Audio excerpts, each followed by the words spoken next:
I'm so thankful because God knows how much suffering I'm having in this house for many years.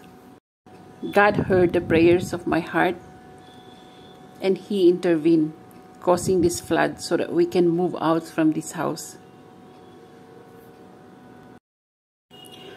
Though these floods lasted for 15 days, almost all our things got bad, but we were safe. We enjoyed staying in a very nice hotel here in Haldia during that time. During that time, God sent His help through our beloved friends from far away. And I would like to thank this opportunity to thank my friends, Dan and Pete, who is so far away, but they have been with us during those times, calling us every day and checking on us.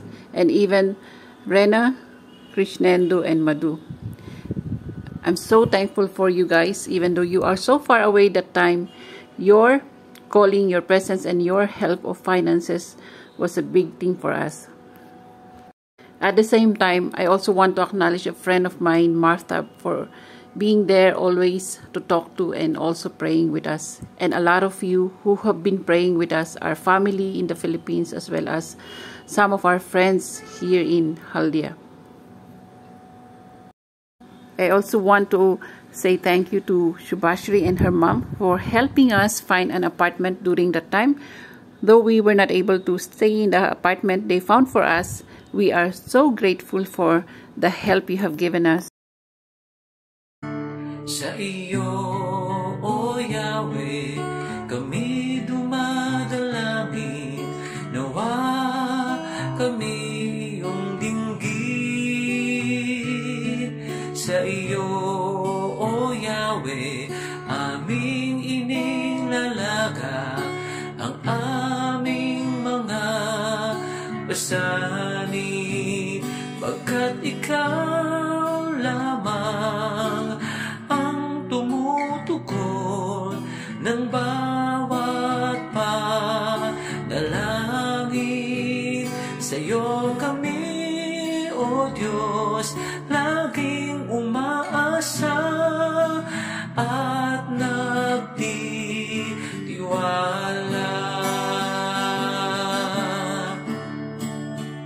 Sa iyo, O Yahweh, kami dumadalangin, nawa kami iyong dinggin. Sa iyo, O Yahweh, aming inilalaga ang aming mga pasanin, pagkat ikaw lamang ang tumutugon ng bawat panalangin. Sa iyo kami, O Diyos, laging umaasa at nagtitiwala, pagkat ikaw lamang ang tumutugon ng bawat panalangin. Sa iyo kami, O Diyos, laging umaasa at nagtitiwala, at nagtitiwala.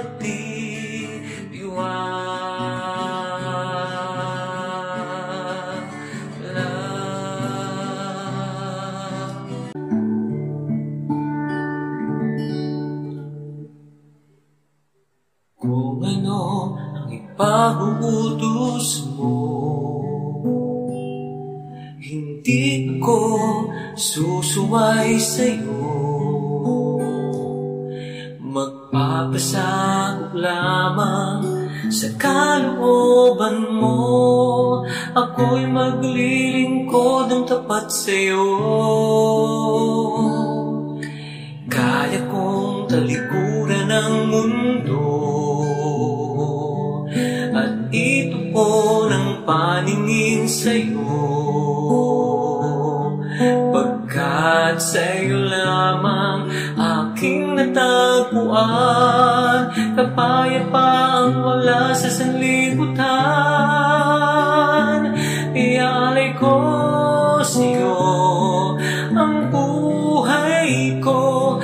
aking Panginoon, naririto ako, iaalay ko sa'yo ang lahat sa akin, pagkat ito'y sa'yo ang galing.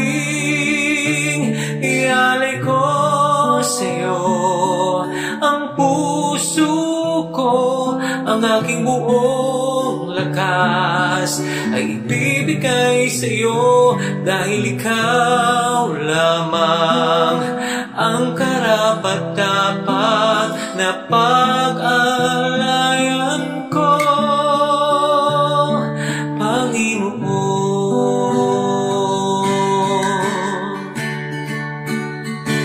Kaya kong talikuran ang mundo at ituon ang paningin sa'yo, pagkat sa'yo lamang aking natagpuan kapayapaang wala sa sanlibutan. Ialay ko sa'yo ang buhay ko, o aking Panginoon, naririto ako. Iaalay ko sa'yo ang lahat sa akin, pagkat ito'y sa'yo nang galing.